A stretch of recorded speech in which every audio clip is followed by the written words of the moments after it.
Oh my goodness. Look at this tortoise superfood.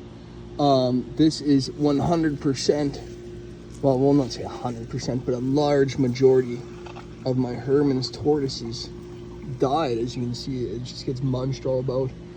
There it is pollinating. And here is Digger, my rescue, we'll say. I didn't rescue him, but he did come from a vivarium and wood chip, so that may as well be a rescue, because what a life to live. Where now he's spending the entire summer outside here in Alberta, Canada. And right now they don't need supplemental heat, so they're spending day and night out here until things get like frost. I'd prefer not to ever expose my tortoises to frost, so until things get the frost warning, they'll be out here. I just absolutely adore Digger. It is such a vivacious creature. Who do we have here as we knock this ribgrass plantain pollen from richterseeds.ca? Richter Seeds and Herbs. It's a Canadian-based company that you can get ribgrass plantain, greater plantain, chia, snapdragon, nasturtium, all sorts of things that are truly a tortoise's super safe food. So in here I have some familiarities for them, so we always have some terracotta and about, but I find their favorite hiding place is in the plantain. The plantain seems to like to grow through that. And look at how they nibble on any bit they can get their hands on, and the adults climb through this wall and through the cage, and they always get a bite too.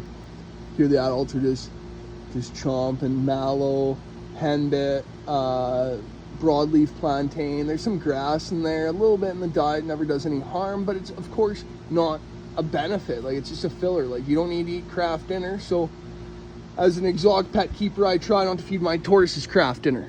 And not to pick on craft dinner, I do like it.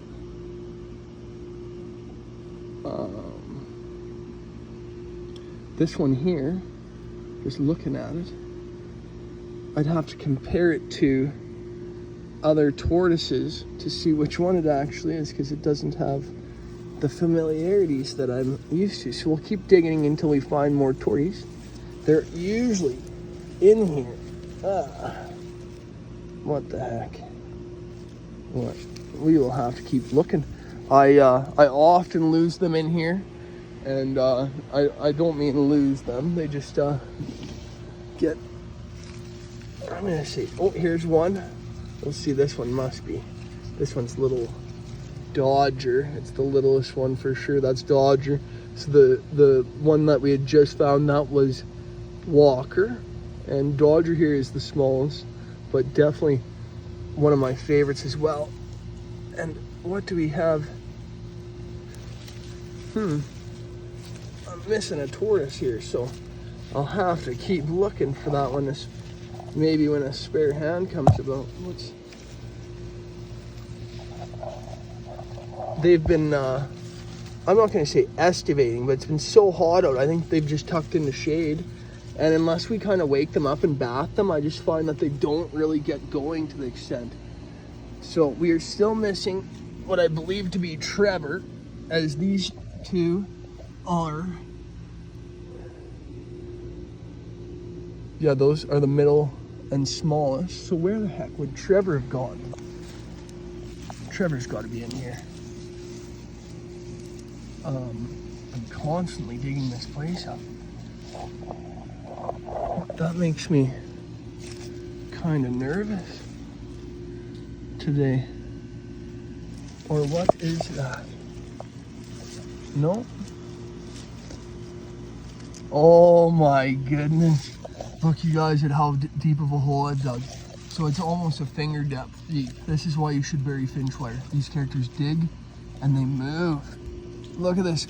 Trevor is so deep in there that I betcha. Like, Trevor! Man, you haven't seen daylight all day, I betcha. Like, I can't believe you. That's for sure, Trevor. That is Trevor. Trevor's the biggest of the three hatchlings.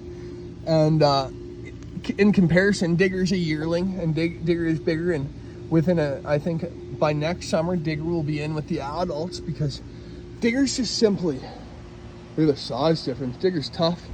March and Digger get along well. I've had them two together. March is on the right there, that beautiful Sheila.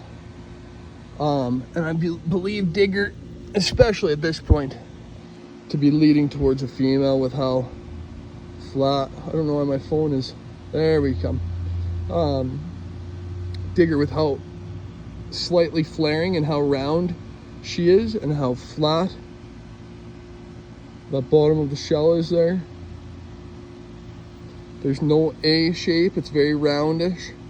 I believe Digger to be a very future beautiful Sheila to keep with me. It's unfortunate I couldn't have gave her a smoother shell. Like when I first got her, I noticed her pyramiding far more. This summer is that outside time smooths them out. I don't care what anyone says. Your tortoise needs to be outside if you want to have a proper shell. So I've got the dog house there that's heated for the frost nights to keep the adults out. The phone lens. It's time to upgrade cameras for the YouTube channel for certain. But with 35 Celsius out here, I'm not too concerned about my phone camera. I'm more just trying to show everyone this beautiful setup, how this has came this year. I can't wait for it to keep filling in. I've planted some Russian ryegrass, I believe that was, and that's just for them to stomp through. They destroyed their ribgrass plantain that they had there. This ribgrass plantain here, we will just save for the babies. Look at that. Look at how strong those babies are. They just kind of shift those plants around there. And they're always as well welcome to eat a little echevera. So I throw some of this. This is chicks and hens, as it's commonly referred to, and it's spreading. It started out as a pot and a half, and so it's doing well. But I just threw a little bit of that around there, and Digger, March, and Dash, that big gal on the left there, they will find it. So it's like, feeding for free's really never been easier when mallow plant is right there and dandelions are all over there. Like it doesn't have to be that hard, people. But check out the links in my bio, and you can totally feed for free in no time at all if you go through the reels and the shorts and the videos. Thanks so much for following.